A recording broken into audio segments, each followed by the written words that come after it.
کتونکو دې ټایم کې یو ډېره اهمه مسله هغه د چندې او فنډینګ ډونیشن حوالې سره چې هغه مونږ د ټول قوم مخې ته راوستنه غواړو. دې کې شک نشته ډېره غټه تباهیم شوې ده او ډېره لویه پیمانه باندې خلک امدادونه ورکوي، چندې ورکوي، ډونیشن ورکوي. یو خو هغه خبره ده چې ستاسو په مخې ته کوم خلک په فیلډ کې لګیا دي او تاسو پیژنئ، لکه مونږ به ووایو زمونږ دې نوښار کې د په دې چوک کې د الخدمت فاونډیشن کیمپ دی، فکسټ کیمپ دی، په پورې نوښار کې د جمعیت علماء اسلام کیمپونه لګېدلي دي. انجمن تاجران دلته پرون ډېره لویه چنده کړې ده او هغه یې لګیا دي. خو دې سره سره مونږ ته اطلاع او زمونږ مشاهدې لاندې یو خبره تېره شوه چې په دې دوران کې ډېر لوی نوسرباز ګروپونه چې هغه انفرادي سطح باندې د چندو اپیلونه هم کوي او مختلف ګروپونو کې خپل چې په فیلډ کې نه په بونیر کې څه نوم او نشان نشته، نه هلته کې د هغوی څه ورک شته او هغوی چندې راغونډوي. نو مونږ قوم ته صرف دا اپیل کو نه غواړو چې تاسو چاله هم چنده ورکوئ، ډونیشن ورکوئ، نو هغه ځای ته رسولو لپاره ستاسو د اعتماد خلک ډېر زیات دي. که ته سیاسي جماعت سره تعلق لرې نو خپل سیاسي پارټۍ تنظیم ته یې ورکړه.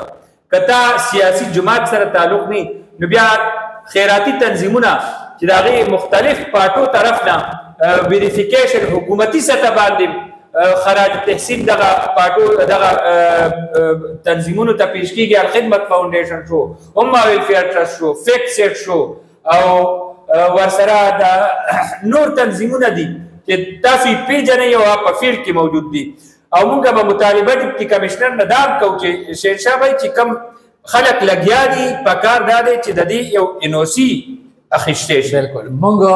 د خلکو جذبې ته هم سلام پیش کوو، ښه کار دی چانده، خو مهرباني وکړي دا یوازې په نوښار کې نه، دا په چارسده کې به هم وي، په پېښور کې به هم وي، په صوابۍ کې به هم وي، په نورو ضلعو کې به هم وي. د هغې ځای ډیپټي کمشنر او چې څومره کمشنر دي ډویژن په سطح او ایله پکار دي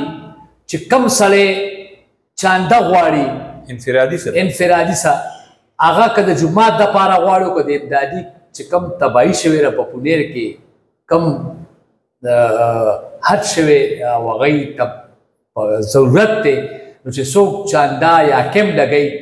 نو مهرباني وکړئ چې ډیپټي کمشنر انوسي ورکړي خو کیمپ به لګوي، که نه لګوي نو بیا ضلعي پولیس سربراہ شته، ایجنسۍ شته، هسې نه دا چانده په نور څه کې استعمال شي. نو مهرباني وکړئ د دې ویریفیکیشن وکړئ چې کم تنظیم رجسټر وي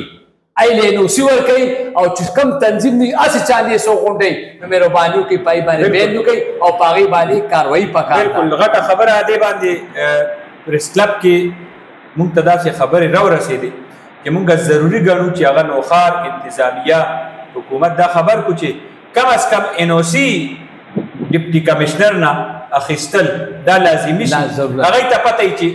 ریل څوک دی او فیک څوک.